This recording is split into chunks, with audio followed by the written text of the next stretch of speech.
Risiko minum antibiotik sembarangan. Begini penjelasan dokter.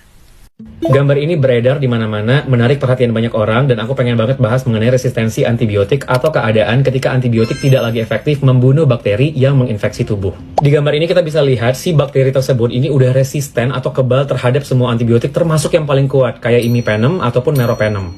Banyak yang nanya ke aku, bisa nggak sih kita cek diri kita untuk melihat apakah kita resisten terhadap antibiotik atau enggak? Nah, ini yang harus dilurusin. Jadi sebenarnya yang resisten itu bukan kitanya, tapi si bakterinya. Ingat ya, antibiotik digunakan untuk membunuh bakteri, bukan virus, bukan jamur, bukan parasit, tapi bakteri. Berarti kalau misalnya bakterinya yang resisten, bukan kitanya, ya kita aman-aman aja dong. Nah, ini juga pemikiran yang salah, karena perilaku kita terhadap antibiotik itu mempengaruhi apakah si bakteri itu akan resisten atau tidak. Dan ketika bakteri resisten masuk ke dalam tubuh kita menginfeksi atau menginfeksi orang lain, itu bisa berbahaya karena kita bisa jadi nggak sembuh. Contoh yang paling sederhana, kita minum antibiotik sembarangan, tidak sesuai indikasi. Misalnya kita flu, minum antibiotik. Batuk sedikit, minum antibiotik. Padahal bisa jadi flu atau batuknya bukan disebabkan oleh bakteri, tapi bisa jadi karena virus. Padahal antibiotik tidak bisa membunuh virus. Akhirnya bakteri baik dan normal yang tadinya nggak kenapa-kenapa, diserang sama antibiotik, mereka akan membentuk pertahanan diri, bermutasi, dan akhirnya kebal terhadap antibiotik tersebut. Atau kita nggak habisin antibiotik sesuai dengan anjuran dokter durasinya. Jadi ketika gejalanya udah mulai sembuh, padahal bakterinya belum mati, masih cuman melemah, kita stop penggunaan antibiotik. Ini juga nggak baik.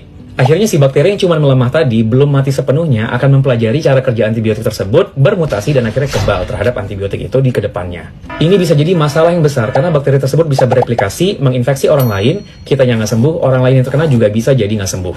Dan ini sekarang juga disebut adalah silent pandemic, atau pandemi yang tersembunyi. Contoh beberapa jenis antibiotik yang paling sering disalahgunakan di Indonesia itu adalah amoxicillin, ciprofloxacin, erythromycin, tetracycline, ampicillin, dan yang lain-lain. Jadi mulai sekarang harus benar-benar bijak banget dalam penggunaan antibiotiknya, jangan diminum sembarangan tanpa adanya arahan dokter, dan juga selesaikan penggunaan antibiotik sesuai arahan. Kurang lebih seperti itu, semoga bermanfaat.